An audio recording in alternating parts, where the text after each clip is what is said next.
everybody. Welcome to the Circle of Brilliance. This is Steve Falcon Napier, and today we're going to continue our discussion on how to heal the kinds of relationship issues that may very well have arisen or might continue to arise, specifically around issues regarding the election. But I think everything we're talking about holds true in any time of conflict between people that you care about, have strong connections to. Things go awry. How do you get things back on track? And so while we might have had this triggered by the election, I think that the skill set and the insights are widely applicable. Before I began the recording, Brian was sharing with us about the movement he's noticed in himself around the ChangeGrid. So Brian, do you want to give everybody a little bit of a recap of what you shared? Yeah, initially I shared that I feel this heavy sense of tension to the point where I almost, I guess for a lack of better words, disengage completely. And that's not my temperament. Because like when I took the strengths finders, and everyone who knows me know that they call me Mr. Positive. So I can always find something positive in just about anything. Yep. And there's not much that really get to me. But during the pandemic and during particularly this time and in this area where I am, where the conversations all tend to float towards political affairs, I just find myself feeling really heavy. And so I just disengage, I guess, as a sense of my own protection and coping. That's why I don't watch news. So I choose to read it because then I have choices. Right. Well, and let me just add to that because you live in the Washington, D.C. area, it's also part of, I'm just going to call it the energetic vibe, even if that might be overly metaphysical, but I think that those thoughts are a form of energy. And when you are in a place that is all about government and politics and all that, how can it not be something that's quite literally in the air? Right. Yeah. Right. And it's very dominant because in any environment that I'm in, I always immerse myself in it and sit on boards and participate in different things that are of interest to me. And typically it deals with something with kids because back in Florida, an advocate for the court and been a foster parent for over 13 years. And so I just find it difficult to do in this area because the conversations always go towards politics and people tend to think you have to have a side. So, in healthcare, I explained to them, the virus doesn't care if you're blue or red. The virus will kill regardless. So that conversation just interests me not. It just doesn't interest me in the least. So I love it. so it sets people off. And so people are like, yeah, you're kind of standoffish. I said, I don't think that's ever been said about me, but I am quite frank in terms of how I'm going to spend my energy. And so I disengage. Yeah, right, selective. Well, and so bringing that onto the ChangeGrid, I think it's important for everyone to give some thought to how much of their movement on the ChangeGrid is of their own involvement or lack of involvement in their personal tension management and everything goes along with it. If you guys remember, Perry Holly, one of our ChangeWorks and Mastery Stream professionals, wrote a book about leadership, and in it he quoted someone else, I forget who, but the bottom line of his message was that everything in your life is part of your life because you either created it or you're tolerating it. And so when I took that little thought and said, well, let's apply that to the ChangeGrid, how much of your placement and movement around the ChangeGrid is happening because of your active participation? So you're creating where you're on the ChangeGrid versus you're on the ChangeGrid because you're tolerating what's happening outside of you that is moving you somewhere else on the ChangeGrid.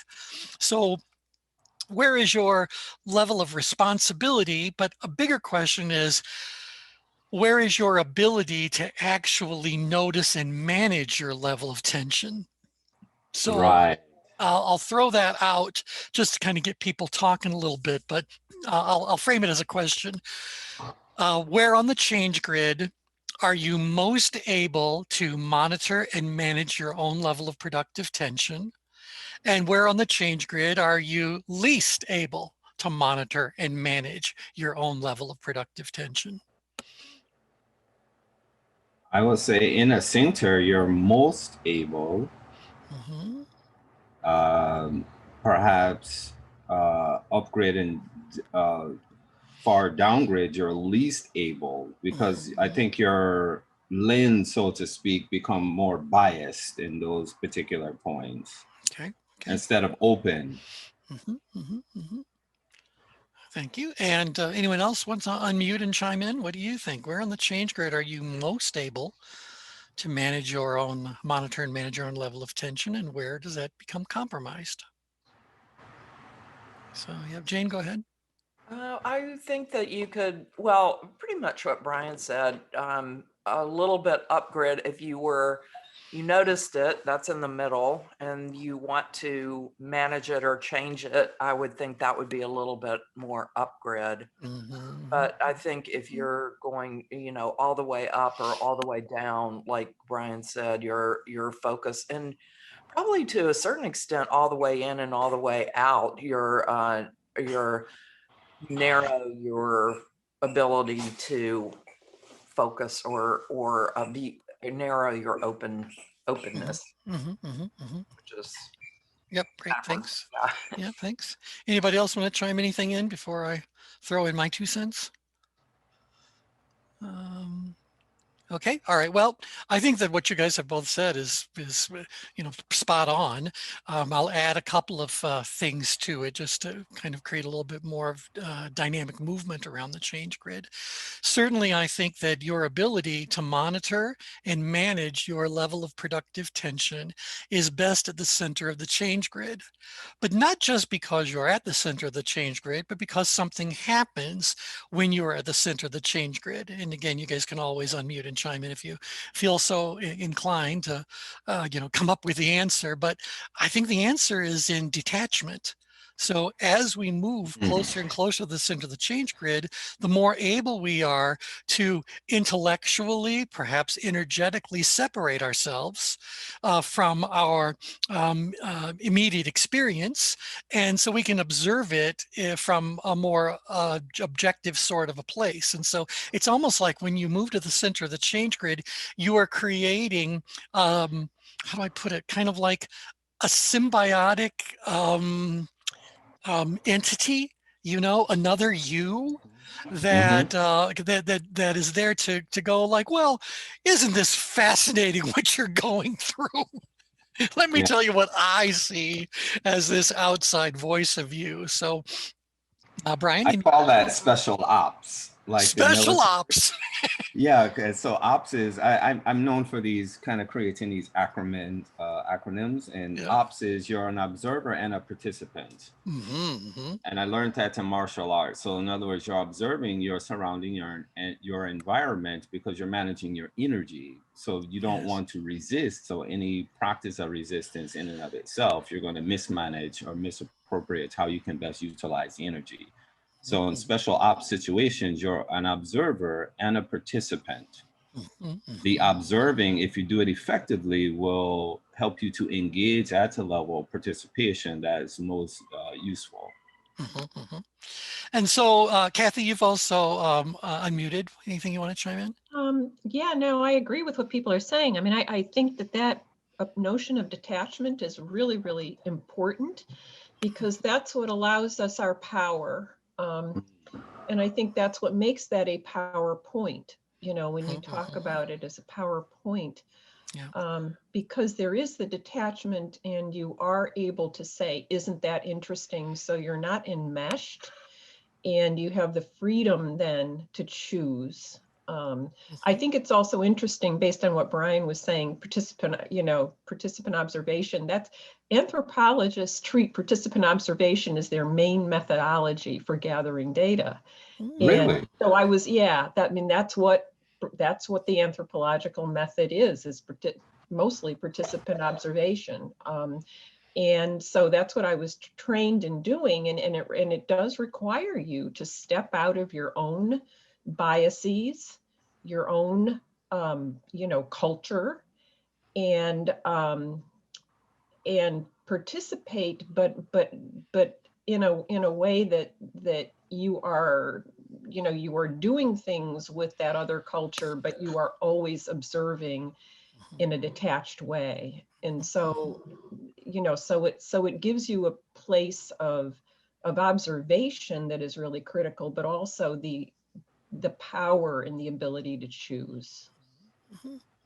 So that's the caring detachment. That's Mhm. that isn't that the term that you used before? Yeah, we've always, because we're, all of us are involved in the human development industry, there's kind of an underlying caring element to what it is that the work that we do. So I've always described it as caring detachment. I Yes. think that in the world of anthropology, it could very well still be caring detachment, but it's also, I think it's about clarity detachment or curiosity detachment. Yes. You Yes. know, It's all of those things. yeah, you got to start with a blank slate. I'm reminded of several episodes of Star Trek. I do believe a great many of life's greatest lessons are very much illustrated by things they put onto Star Trek. But there was one, I forget the episode, but by and large, the Federation of Planets has established observational outposts on many planets who have cultures and societies that are not evolved enough, if you will, for them to make first contact. It would just be far too big of a jump to take an organ, they're observing people that are still in perhaps their equivalent of the Stone Age or whatever. And so they have to stay cloaked and they have to stay very clandestine. And usually they just observe from afar, but sometimes they will take on the appearance or the actions, the behaviors of one of the locals so that they can get their observation to be closest. Well, one of the things that came out of it is at the moment they're exposed, their entire observation has to stop because they've contaminated it. And so they can no longer learn what was essentially true about that population. Now they're kind of contaminating it. So how does that apply to what we're doing here? If I can't really separate myself, and if I can't, what can I say? Achieve the ability to detach it sufficiently that I'm able to observe it without being in it, well, then I'm contaminating my own observations. Does that resonate with anthropology, Kathy? Yeah, absolutely. Absolutely, T. So, Yeah. yeah. Now, if it's true that the center of the change grid is the home of the greatest possibility for detachment, is it also true that at the 4 red spots, which we all know is actually just one spot, that attachment would be at its highest possible? Absolutely. Absolutely. Now, so Yeah. how would you characterize the difference? And I see Jane's also unmuted, so go right ahead. But how would you characterize the attachment experience at the 4 extremes? So are they all the exact same experience of attachment, or can the attachment be described in some different sorts of ways? So what do you guys think about? Are there I would 4 think extremes? outgrid, you're going to defend whatever that attachment is. Like it's definitely going to be a fight. Mhm. Yeah, so we can go back to those 4 responses to survival. So the outgrid attachment might lead someone to be very defensive, might be willing very much to fight. Yeah, And if, Ingrid, you'd be rather humble. So because you're not, I don't think in the frame of mind to defend anything. no, so, and there the defenses fade to kind of disappear into the background, blend in, don't draw attention to yourself. And a lot of that is cultural. I can think of several cultures who put a very high value on blending in, and think that people who try to stand out are committing some sort of a cultural faux pas. So, Yeah. A lot of Asian cultures are that way that I lived in. In fact, there's so mhm. many on my cohort who are also physicians and doing research, and when they get a remark on their paper, they jokingly say, you know, hey, I'm you know, might be like the difference between an A and C, and they'll say something like, you know, I'm dishonoring my family. You know, like why only a C or something like that. So, Yep, yep, yep. so it's very And interesting. you'll find something that parallels that if you go into Scandinavian cultures, even in the U.S. If you go into more of the Amish, Moravian sort of cultures, you're going to see that very high value is placed upon not calling attention to yourself. So it's just really interesting that that's part of it. So this idea about in-grid detachment, in-grid attachment is about blending in and fading into the background. Draw no attention to yourself whatsoever. That's also a really powerful survival option. Down-grid, now the person is going to just basically do nothing, because freeze would be the defense mechanism. So when I think about, in fact, maybe we can express it in terms of change.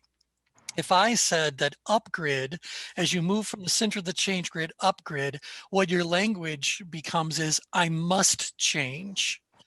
So again, something outside of you is happening that is demanding attention, demanding response. So this is where I can run away from it if I could, but I have to do something. I have to change.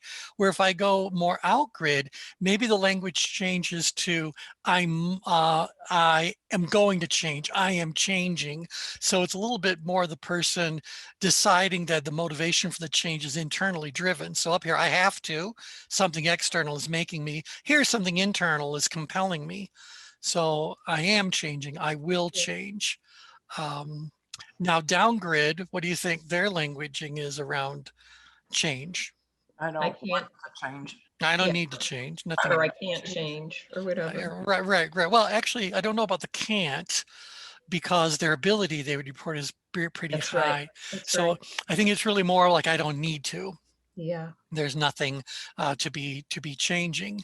And then you go in grid, and that's almost like the person is ignore the change, or please stop the change, or why change? It's just a little bit more about, can we just leave things status quo, please? Or is it I can't change? Because Well, again, they're reporting a low level of ability, so there could definitely be a big question mark about their ability. Yeah, I think way out grid, way in grid on the danger zone, it's I can't change. I can't. Yeah, I have no ability, but fortunately for me, I perceive the challenge as being minimal. If I said I can't change and I view it as being extremely challenging, that would be upgrade now. Yeah. Because there's a real threat. So here it is. I can't change. Luckily for me, nothing's going on that I need to change. So it goes back to that status quo. And whew, aren't I relieved that the status quo is being maintained, because I have no ability to function out otherwise. And so that's this whole in-grid kind of, I think of all of the possible locations on the change grid, in-grid is the most difficult to really understand, because it's so foreign to any of our experiences. You know, hopefully none of us have ever lived there, but we all know that there are people who live in that spot on the change grid. So would the center, in terms of the same languaging, would it be change is possible? Could be change is possible. Again, I want it to sound more detached. Okay. So change could happen. Change might happen. Change is always happening. But I eliminate the to me final words. So change is happening, but I'm an observer. It's not happening to me. I'm just observing all this change. Or change could happen, but I think it's, that idea about being staying detached helps us to get that perspective. But the change could be happening to you, but you're just detached from it. Well, and that's good too, because now we're basically going like now the language of change is a situation exists. Should I change? Do I need to change? Is there value in changing? So I think that's kind of part of the evaluation that comes from that detachment. So it's acknowledging that a situation exists, but I have no real compelling emotional connection to that situation if I'm at the center of the change grid. Right. Because again, as I move further and further away, attachment increases. So if I recognize a situation exists and my assessment is that situation is threatening to me, then what am I going to do? You know? Yeah, this is Yeah. definitely the skill that is needed to be taught quite early, because I mean that takes some time to reflect on that, and I guess the more you do it with practice, the better you become. Because like after we get off each call, I go through, you know, I'm a journaler, so I go through this reflection period, and I'm doing a lot of the embodiment leadership that Jane introduced me to. And so the question became, when I turned those questions on myself, I said, well, what am I embodying that I'm seeing through that lens? That's the only way I can see through that lens, is if I'm embodying something that's a causation of me feeling that way. Right, right. And I don't know that we give ourselves time to do that in today's time. Everyone is, you know, claiming to be so busy, and they don't have time for that kind of thing. That's a second, you know, it's an afterthought for most. So this is definitely a skill I think that's needed.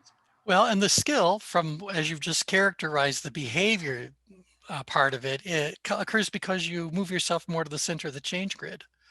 And so you're able to take the time to invest in yourself, to be objective, to be those sorts of things. If I was even slightly out grid, okay, we talk about the engagement ring. So out here, you guys know this is engagement.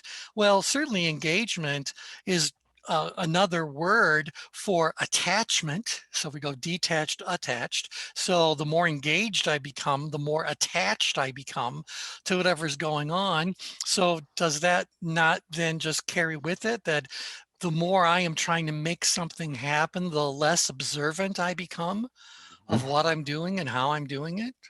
Yes. Oh, well, I don't necessarily agree with that. I mean, as if I have really cultivated mindfulness and the ability to be the detached observer, I can still notice myself, you know, becoming more engaged and more actively creating change in my life or whatever.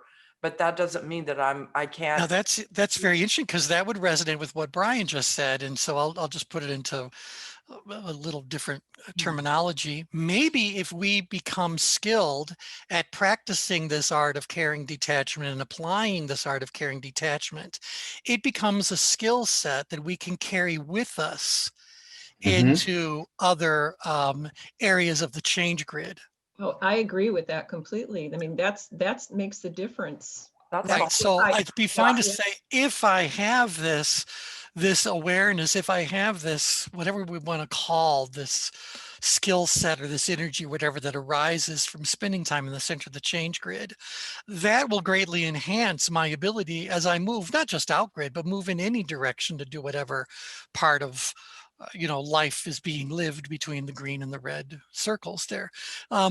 However, if I haven't done this and I find myself very, very engaged, how could that end up being less effective, maybe even counter-effective to if I'd had spent some time in the middle of the change grid? That's a lot of words.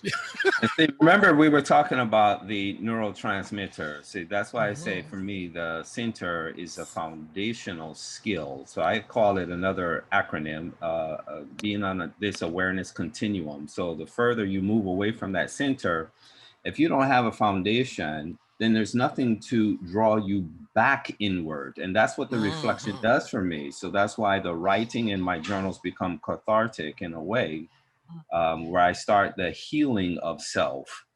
And I was always, that's the thing that I used to do to deal with my emotions and things in the moment because I just didn't know how to express it any effective way. I would fight.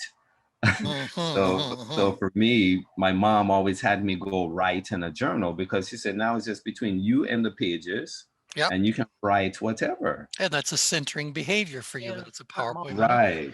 And so Yeah. that's what it does. That center is, it brings you, it's a centering act in the moment that should ideally pull you back in.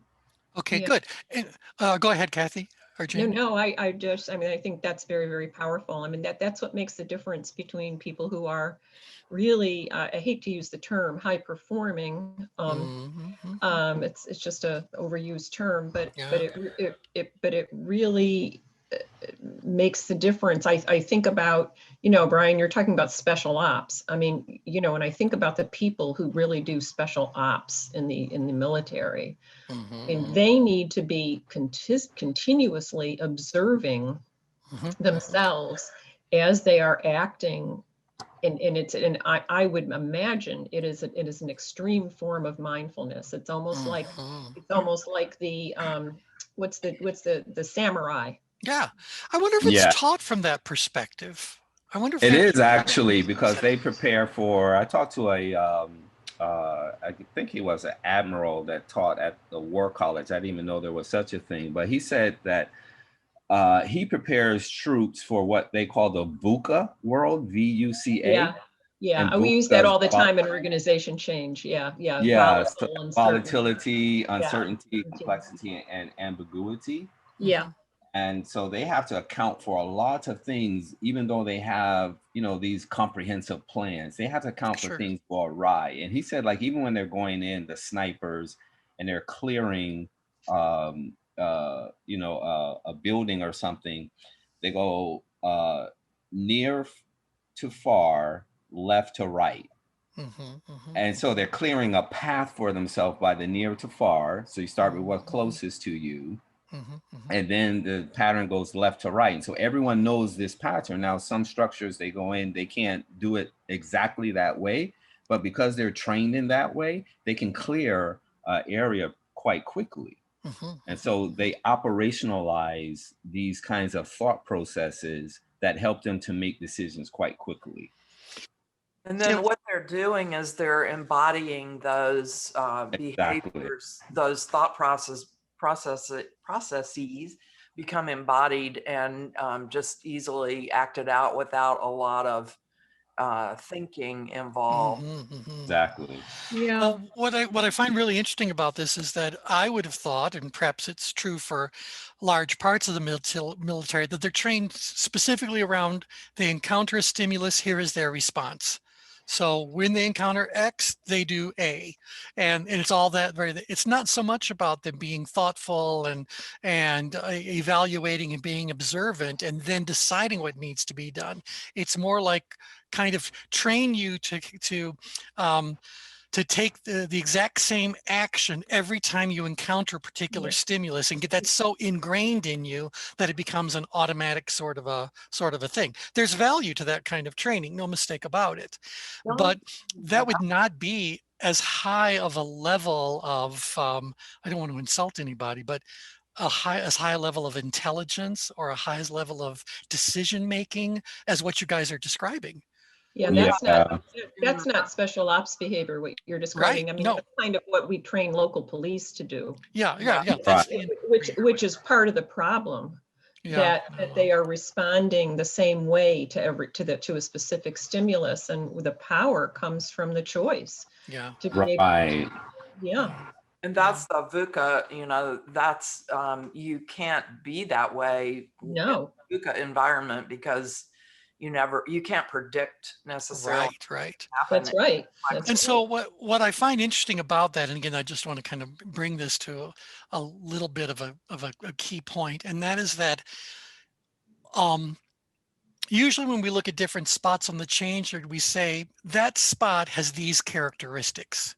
And so we say, when you are at the center of the ChangeGrid, you are more observant, you are more detached, you are more. Until we had this conversation today, I've never said, and that actually over a period of practice and refinement becomes a skill set that you can actually take with you to other places on the change grid.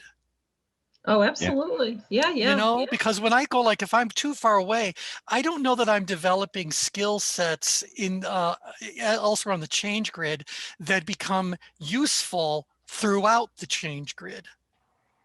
You know, because Yeah. again, as we become more attached, as we become more outgrid, more upgrade, more whatever, we do become a little bit more, say, prone to habit, prone to programmed response, Well, we prone can, to Right. you can, susceptibility to our neurotransmitters. How about that? yeah. Right. Right. Hey, Yeah. Jay, Yes. what is that skill set?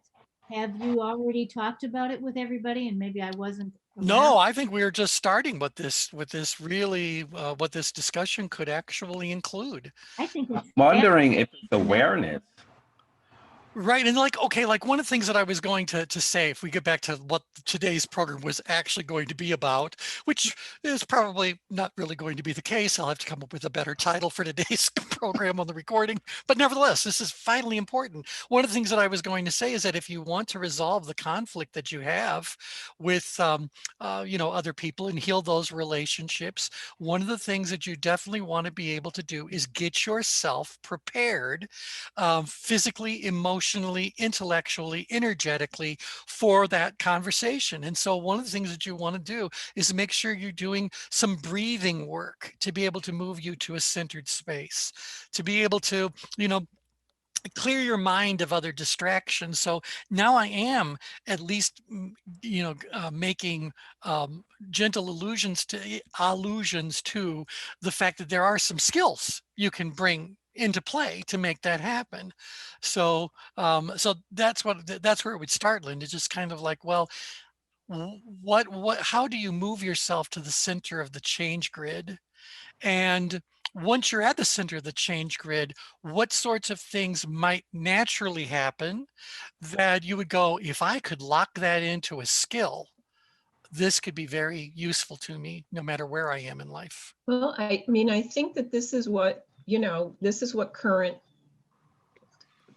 leadership development is all about. I mean, that's why embodiment is such a powerful component of it, because you're raising awareness, you're aware of what your body is telling you, and then you're able to actually shift that consciously. And so, I mean, that's what people, you know, are doing now. Because we live in a VUCA world and we cannot just respond the way we did. There is no space for that anymore. And it's what Jane was talking about and what we were saying. We all have to be kind of our own samurai, you know. Yeah. In this, and leaders are being called upon in any business or whatever to be able to be agile. You know, there's that notion of agility, and and it has to come from developing that skill set of being in the center of detachment, of continuous centering and detachment, so that as you move into action, you are able to continue, I think, that path of conscious choice, of consciousness. Well, and so is the dynamic on the change grid that, okay, you're in the center of the change grid, you decide to do something out grid, you go out grid, you do it, and then you come back to the center to observe what you did? Or is it that, no, that skill set that you can develop at the center is actually taken with you? In which case, we should be able to characterize some differences between a driven driver, and I'm going to use the word an enlightened driven driver. Right. I think you can. I mean, I apologize for piping in here. No, This is please such an do. important Please do. topic for me. I think you do carry it with you, but like everything else, it's like what Brian says, he has to go back to his journal. I have to go back to my meditation. I'm sure Jane does that too. You have to go back to the well. You can't just take it with you. You have to treat this as an ongoing way of life, of going to the well, of getting centered, however you do it. and then carry it back. So it's a totally Mhm. dynamic process. But what you're doing is you're learning, you know, you do carry it with you, and you're building your capability every time. But because of, I think this is what I've learned from the neurotransmitter conversation, is that when you're still out there doing things, you're a human being that's being impacted by your environment. And so your neurotransmitters are going to have, you know, you're going Yeah. to trigger them in some way. So you need to go back to the well and center Mhm. yourself. And The- the thing is, when you go back, at least what I learned from martial arts, I don't know what the character is, but the Sifu always draw a spiral. And so Right. remember that statement that I said, I shared, that he informed us that we're always meant to go through a continual catharsis of character. Mm. So if that is in fact true, then as something gets our attention, we become more aware and we go back. The key is you're going back at a higher perspective. That's Yeah. right. So you're That kind of upward, growing, right? Or that a upward spiral notion is like the universal representation of human growth, of consciousness, that upward spiral. Ah, okay. Yeah. So because it's no longer the same you looking at it, if you grow from it, that's what I took, that we're meant to go through a continual catharsis of character, to Mhm. mean that we're supposed to continue to grow. So if it's not the same me looking at the situation, and the perspective that by which I'm looking at the situation has changed, then when you go back to the center, you're starting over again, but from a higher perspective of Yes. consciousness. Sure. Yeah. Sure. Yeah. Yeah. And so it sounds like, if I could draw this as kind of like a metaphor to illustrate it, when you're playing, sometimes you're playing a video game and you have a weapon that has a certain lifespan to it, and so its energy starts off full, but over time, even if you're not really using all that much, the energy is going to go down. It sounds that you guys are saying that, look, whatever this strength is, this skill set is that you develop in the center of the change grid, you can take with you, and it will serve you for a certain period of time before energetically it's going to need to be recharged, replenished, etc. And that feels like that would be right if we do apply that layer of understanding of neurotransmitters to things. Mm-hmm. Because great, if I move from the center of the change grid out here to even 9-9, we know that norepinephrine has increased. We Mm-hmm. know that what happens out grid, there could be some, well, you're getting close to adrenaline, but what was the other one? The dopamine. Yeah, there's dopamine, but there's one other one. Adrenaline? No, no, no, no, no, no, no, no, no. I thought it started with an A. Acetylcholine. Acetylcholine, no. We talk about people have got endorphins, and there could be an endorphin sort of a rush that goes on.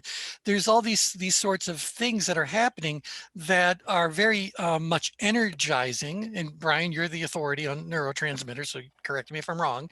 But there's a lot of stuff that's going on here, but those things are difficult to sustain, Oh right? yeah, absolutely, And absolutely. Because so, remember, yeah. neurotransmitters are short-lived, whereas hormones are more long-lasting. Right. And so it's kind of like, all right, now I'm out here and I'm taking the skill set with me, and the neurotransmitters are there supporting me for a while. And then I got to go back. So does that Mm-hmm. feel a little bit more practical and accurate than saying that it's not a checklist? Once you learn the skill set, you don't get to take it with you everywhere at all times with full power.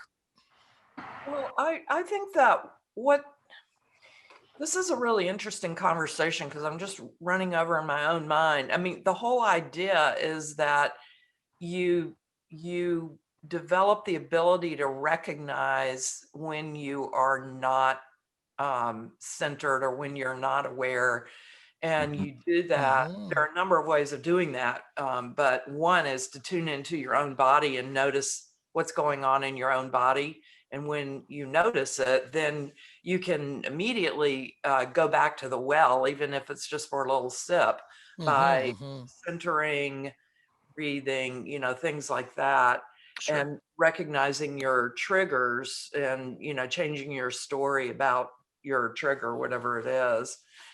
So I don't know whether that's going back to the center or just pulling yourself a little bit more in grid from the upper, you know, from the extreme point, Yeah, yeah, or or a blend of both of yeah, those. a blend of Be a both. little bit of both. Yeah, well, because here's one thing that I'll just remind you guys. This is definitely something we've talked about before. Is that, and I think Brian, this resonates very much with what you were talking about as far as the spiral goes. Is that as our life experiences continue, we are constantly redefining what 6-6 is for us.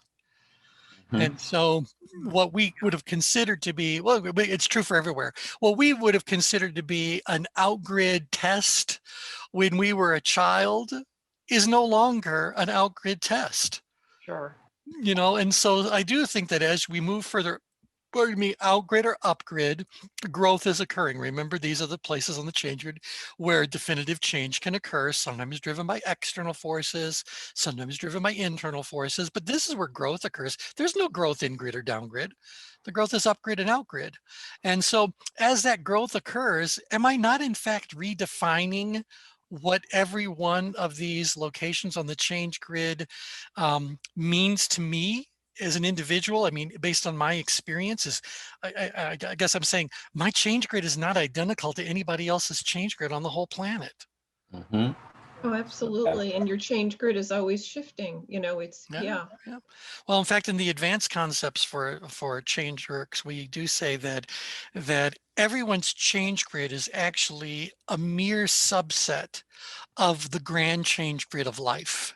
Mhm. Because in order for us to have a change grid, we have to have some way of saying like, yeah, I know what a 12-12 is. I know what a 0-12, a 0-0. I know what a 0-12, you know, I know what these things are.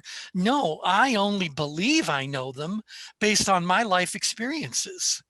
But in the grand scheme of life, there are things that are truly 0-12, that are truly 12-0. These may not be within our experience set. Mm-hmm. But Yeah. as we encounter them or encounter even movement in those directions, we redefine the entire change grid. So does it just shift to someplace else or does it get bigger? I would like to think it gets bigger.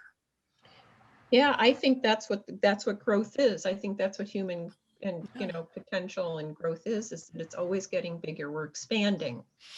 We're expanding. Yeah. Now, one other thing I wanted to share with you guys since we started talking about neurotransmitters. Oh, Pam's joining us. Yay. Hi, Pam. Is that I've shared with all of you guys that I recently had my medication switched for my depression and anxiety. And they took me from an SSRI, which focuses pretty much entirely on serotonin, and they put me on an SNRI, which is a serotonin norepinephrine reuptake inhibitor. And so I'm only halfway through the transition. They estimate it would take 2 to 3 weeks to for full effect to be realized. I'm only halfway there, but here's something that I've actually noticed. And that is that my ability to focus has increased multifold. So I used to have a tremendous amount of difficulty sitting and getting much of anything accomplished. And I certainly, the thought of sitting and doing even one thing for 2, 3, 4 hours, forget about it. And now I find myself getting absolutely lost in the work. So my level of focus with no real conscious energy being put into it, or no gameplay about, oh, if I'll do this for 2 hours, you know, I can watch whatever. No, it's just happening. And so I do kind of feel as though something is done to move me. We talked about that serotonin tends to be at its highest expression towards the center of the change grid. It has a wide range of impact, but nevertheless seems to be concentrated at the center. And norepinephrine seems to be more where we encounter sufficient challenge to ask us to do something. So if I said, Brian, tell me if I'm wrong, that serotonin is about what I'm paying, or scratch that, norepinephrine is telling me pay attention to this. It's not threatening you, but pay attention to whatever's Right. going on. So it's really working very much with my attention. So all that feels very, very good. What I've also noticed is that when I come out of it, I really need to retreat. I need a nap, not a nap, but I need to just mellow for a while. And I wonder if it's just because I'm not used to the amount of energy that sustained levels of norepinephrine consumes. Could be in part because I would say, "Welcome to my world." Oh, okay, yeah, share with us. Tell us more about that. Well, I'm on the go. Like literally, I trained myself to be that way. And every test I've taken said that I have this high achieving. But now that I'm in my 50s, I still achieve. But the reasons for achieving has shifted. Mhm. And so I don't know how to. I'm not effective at pacing myself. Like when I'm in, I'm all in. There is no kind of like middle ground, so to speak. And so I need that retreat, literally. And I literally schedule times and breaks because the Yeah. way that our ultraradium rhythms work, we have peaks and valleys. And so understanding your own rhythmic cycles is important when it comes to Mhm. ultradian rhythms Sure. so that you can best manage your energy throughout the day. And so I know if I don't take a break, that crash that I come down is going to be literally a crash. Yeah, yeah, yeah. Well, Well, Brian, you're going back, you're taking yourself back to the well. Yeah, mhm, Yeah, right. exactly.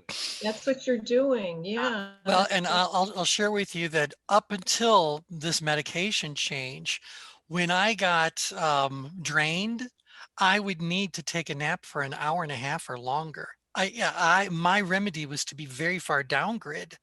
And now I move to the center of the grid instead. I only need to have a few minutes of just some quiet time to rebuild. If I'm already experiencing this halfway through the adjustment, I have no idea what it's going to be like a week from now, but no doubt I'll share it with you. So, but yeah, so I do think now I'm going back to the well instead of, I don't know what it would have been down grid, but there's no well down there. Maybe physically you're being restored because sleep helps to do that. But never felt like I was restoring myself spiritually, emotionally, um, energetically. But yeah, so anyway, make of that whatever you will. That's really important information to hear that. Hmm. Yeah, because Yeah. I've been tested recently and have issues uh, because of sleeplessness, have issues with norepinephrine. I think Hmm. low states. So it's interesting to hear you talk about this.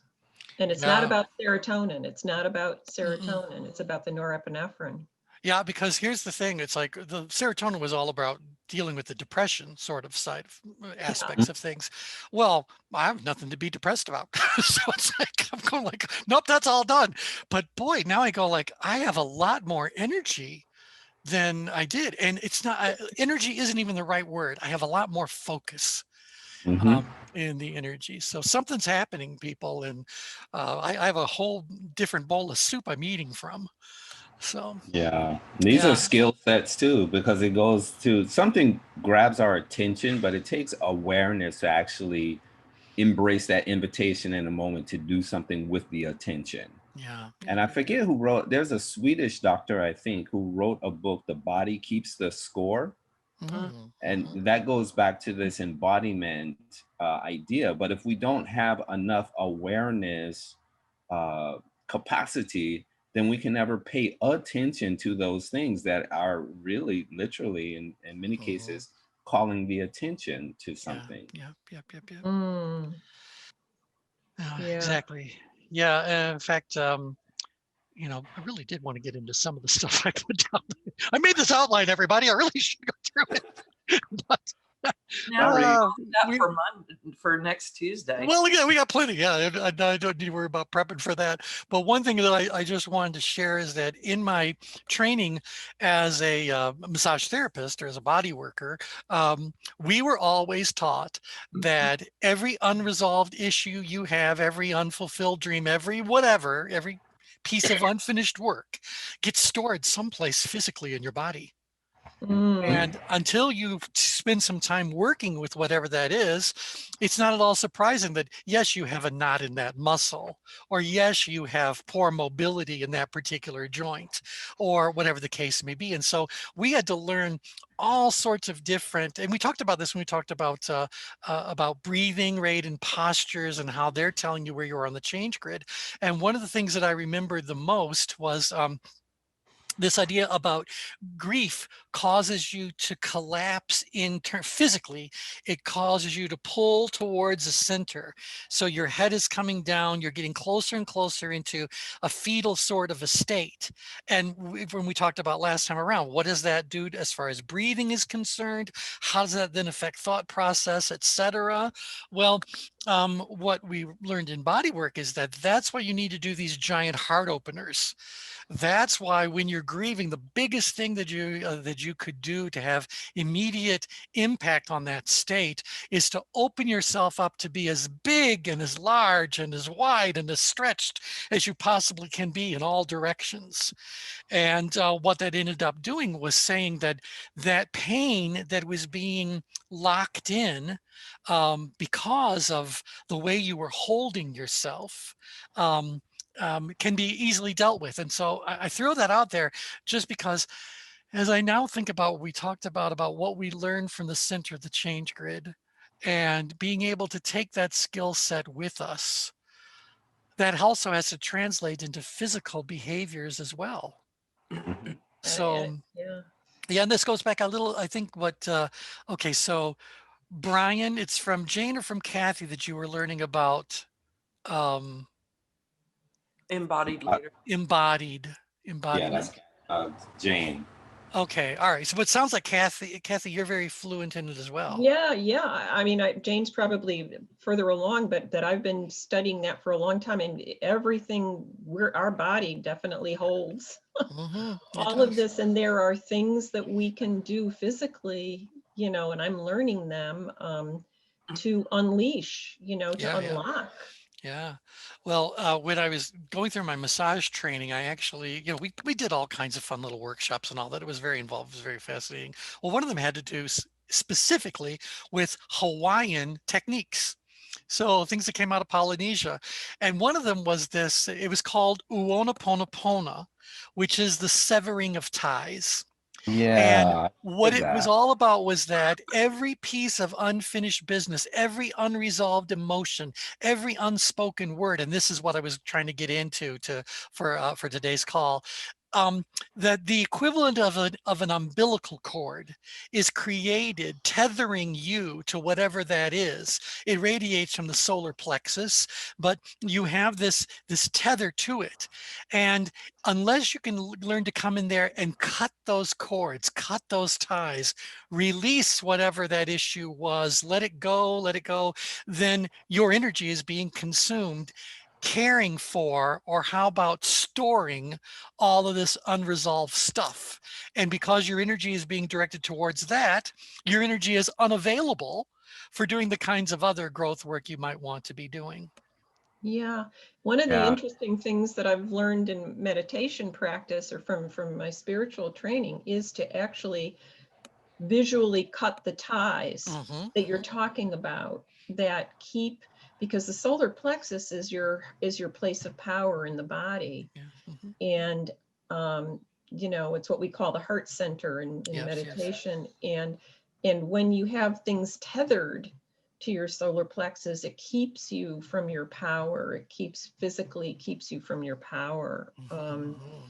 And so a visualization exercise that I learned to do many years ago, but need to do more of it, is literally calling in and saying, I want the ties to this to be cut, and visualizing that, and then filling that with light so that it doesn't come back, so that it stays. But it's on a spiritual level. That's what happens. And then you can work with that somatically as well. Jane probably knows more about this than I do, but work with it somatically as well with different. And you're talking about this Hawaiian technique, which I'd like to hear more about. That's probably what you're saying, is that the Hawaiians have a specific body movement Yeah, oh yeah, a whole practice. The Yeah, belief whole is that, practice. yeah, and the belief is that an individual who has so many of these tethers doesn't have enough energy remaining to sever those tethers. Mm. And so they need to be working with another individual. Again, this was a form of body work, so that they can, for a moment, borrow perhaps some of your energy, so that they can start doing this process of severing. And every time a tie is severed, energy is reclaimed that enables them to do a better job of severing their own ties moving forward. And so, Yeah, yeah. that's what indigenous people call shamanism. Oh, all right. Okay. That's what Okay. shamans do. Yeah. Yeah. Yeah. Yeah. Isn't it interesting how all these cultures, it'd be interesting if we talk about anthropology, has someone ever done a study of how these techniques and these philosophies migrate? Because when Yeah, I think about I'm working Polynesia, at I that. think, boy, that's Yes. awful close to Asia. Hmm. And so maybe a lot of these principles that originated in Chinese medicine or, But they're so universal, T. They're yeah. everywhere. Native Americans do the same thing. Yeah, so You know? wisdom appears, simultaneously, Yeah. Yeah. to many places around. Now, again, I'd like to bring this back to the change grid because that is at least what's supposed to be the heart of all these calls that we're having. And when I think about this idea about self-care, I think about this idea about having awareness and ability to sever one's own ties to unfinished business, and certainly these relationships that have been compromised, they have their own tether. And Mm. if we can get, help people get past whatever these issues are, again, we're helping them to reclaim their energy. Is this something that naturally occurs at the PowerPoint, or is this something that one is best able to develop when they're at the PowerPoint? So is it inherent in human behavior and human thought, or is it something that simply says when you're at the center of the change grid, you are a vessel that is ready to be trained and etc. So what you guys thoughts about that? That's an interesting question because I think if you look at how the brain performs, that we're incredibly designed to give status quo the upper hand. So Mm-hmm. if you look at like most of the human behaviors is incredibly shifted towards the past. And so new events come, and this is why I think this conversation is quite important, because think about the transitions that people are going to have to endure, not just based on the pandemic, but for what the pandemic has done to the idea of what's now being called the future of work. Mm-hmm. And so when you're talking to people now, they're still having the same problems working at home that they would in the office. So productivity, now they have the kids at home, they have all these different things they're transitioning to, but they don't know how to look at that from a perspective of this newness, because Mm-hmm. all the behaviors is like, oh, when I was in office, I could do this. Well, okay, you're not in the office. So a new situation has presented itself. You're feeling a certain way, literally Mm-hmm. in your body. And if you're just not aware of that and make a conscious choice, then you're just going to get the same Yeah. thing until you make a choice. Right. And, Well, and I would argue, T, to your question and building on Brian, bringing yourself back to the center gives you then the option to learn how to do those things. But I mm-hmm. think there is a learning, there is a real develop. That's where the hard work is, learning Yeah. how to make those changes. But you have to start at the center. Yeah, well, I think that's a very important point to be making, particularly as we are working with clients, that just because you're at the center of the change grid doesn't make you mindful. Right. Right. Because we accidentally find ourselves at the center of the change grid or moving through the center of the change grid. I mean, what, countless times every single day, and we make nothing of that opportunity. Right. But if we can get ourselves to move to that center of the change grid through the different techniques we've talked about forever and then some, now we have someone who is kind of more receptive, more open, more ready to say, now you can take this up as a deliberate, conscious choice that you're making, a skill set you can develop, a practice that you can add to your life that will enhance everything else that's going on. Yeah, yeah. See, and that's why, I'm talking about the oracle of the self, and this whole idea that if we can do anything to help someone to better understand what's going on as they speak to themselves about themselves, know more the right things to do, etc., that's really great. But we've always talked about, you just have to move yourself to the center of the change grid, and it's like, boy, there's a big assumption made there, isn't it? If Yeah. if that were the case, we'd be in a lot better shape as a human Right. population. So it's more about you move yourself to the center of the change grid so that you can become that empty vessel or ready. I don't think you have nothing, but that vessel that's ready to receive more insight, more understanding, more awareness. And with that, as you guys have already all pointed out, comes the the responsibility, the necessity of returning to it, to continue to cultivate it or to recharge the battery, or whatever. It's not an event. Right, right. It's If more you of look a at the research on meaning, awareness, and those kinds of things, I forget the professor who studies that, but he says that those are things that are meant to be cultivated in the moment. So that becomes that skill that we're talking about. So when people say, yeah, I want more satisfaction, I want more meaning, those are fleeting things. Your meaning is going to shift depending on how you experience the moment. And so those are things you're supposed to cultivate with a sense of intentionality and purpose in the moment. Yeah, yeah. And perhaps that's why these are called practices. We have a Right. meditation practice, we have a yoga practice. Well, I think I just was thinking about what you said. This is so interesting when you think of the ladder of inference that Chris Sargeras, I think, was the original Yep, yep. thought leader in that. But there's that place where you jump from your perceptions and the story, your assumptions, your judgments and all that, and then you jump up into action. That's where, and in coaching, I always tell people, this is where coaching works, because this is where we focus, because you want to be able to spread out or to slow down that timing that goes from judgment to action or to behavior as much as possible, because that gives you the opportunity to make a conscious choice about what action you're going to take. That's right. Yeah, exactly. That's I love this.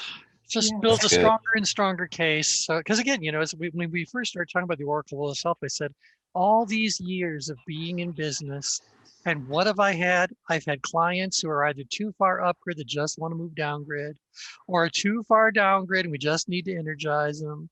And all the clients want us to either move people down and out or up and out. Clients have not paid us to do the middle. But the middle is really the most important place, because if I can create a stronger middle, well, what happens to moving downgrid and outgrid and upgrid and outgrid? It just becomes easier. Right, right. Yeah. And for me, this work here in terms of the change grid provides a diagnostic, because think about all the technology out there. How do you have all of this technology, but yet loneliness is a public health concern? Yeah. Right. And so with all of this information out there, the real key is that people need to understand what to do with the information.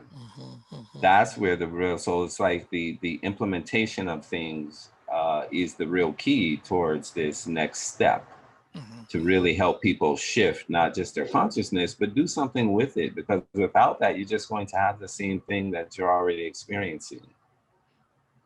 Exactly. Yeah.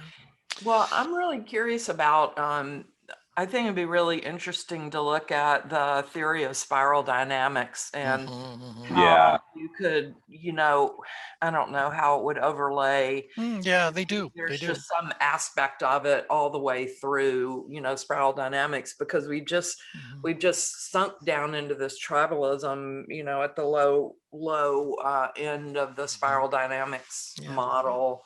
Yeah. And I think that might be an interesting That conversation. would be great. I'd love that. Yeah, Yeah. yeah. And I do have several years and years ago, we actually did an integration of one of the spiral dynamic models. And I'll see if I can find that. And that would be a Yeah, good start. I'm not familiar with that as a body of knowledge. All I know is that I use the spiral. I mean, I visualize the spiral and use it all the time and talk about it as a growth pattern, and across cultures, that is the universal growth, growth symbol. Mhm. So I would love to learn more about that. Yeah, I mean, and now I'm just like blanking on the guys, Cohen and who is the other guy who's mostly doing it now? But one book is Spiral Dynamics, and it was actually started by another person before Graves, I think, started the initial or developed the initial theory and model, and they popularized it. Beck and Cohen, they popularized it back in the 90s, I think. Mm-hmm. They look at on opposite as you move up the spiral. Yeah, as you move up the spiral. So we're down near the bottom where purplish, that's where the tribes. That's great. I'd love to study that. This Yeah. is Don Beck and Don Beck. Jessica. I can't read her last name. Yeah. Anyway, Beck and Cohen wrote the book Spiral Dynamics, but Yeah. as you go up, you tend to go from side to side as society develops. So the warm colors tend to be community, or the cool colors are community based, and the warm colors are individualistic. So like orange has a entrepreneurial, green is that community, and they're memes that are awakening as society develops. And Mhm. Well, in fact, I know you guys can't read this because it's so small, but at the bottom, it's 100,000 years ago. mhm. And then Mm. you're working Wow. up time frame. Bible, yeah.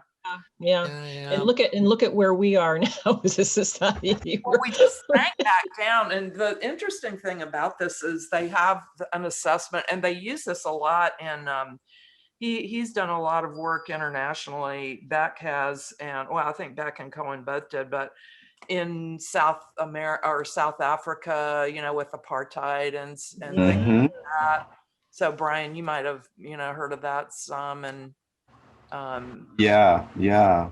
This so is fascinating. I think this would be very, very helpful. I'd love to do the this. assessment is Yeah. really cool because you can assess a person or a team or or an organization or a nation, and it really is interesting to. That's great. Thanks, Jane, Yeah. for raising that. That's great. Let me just throw one more out there. I just found one picture that I think can show you where we're going on.